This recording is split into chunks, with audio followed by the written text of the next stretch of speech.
Hi అండి, అందరికీ నమస్తే. ఈరోజు చింతపండు పులిహోర చేశానండి. ఒకసారి మీరు కూడా ఈ విధంగా ట్రై చేసి చూడండి. చింతపండును కడిగి వేడి నీళ్ళు పోసి నానబెట్టుకున్నాను. తర్వాత స్టవ్ ఆన్ చేసి బాండ పెట్టి ఆయిల్ వేసి పల్లీలు, పోపు దినుసులు, ఎండుమిర్చి, పసుపు, కరివేపాకు వేసుకొని ఫ్రై చేసుకున్న తర్వాత ఒక పచ్చిమిర్చిని తుంచి ఈ విధంగా వేసుకొని ఫ్రై చేసుకున్నాను.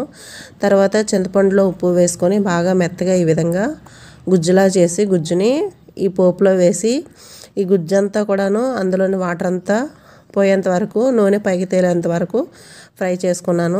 ఈ విధంగా ఫ్రై చేసుకుంటే ఈ పులుసు ఒక వారం రోజులైనా సరే నిల్వ ఉంటుంది. తర్వాత అన్నం ఉడికించి చల్లారబెట్టుకున్న తర్వాత మనం తయారు చేసుకున్న ఈ పులుసు అంతటిని కూడాను అన్నంలో వేసుకొని కొద్దిగా కొత్తిమీరని తరిగి వేసుకొని రుచికి కావలసినంత ఉప్పు సరిపోకపోతే మళ్ళీ కొద్దిగా అడ్జస్ట్ చేసుకొని కలుపుకుంటే ఎంతో టేస్టీ అయిన చింతపండు పులిహోర రెడీ అయినట్లే అండి.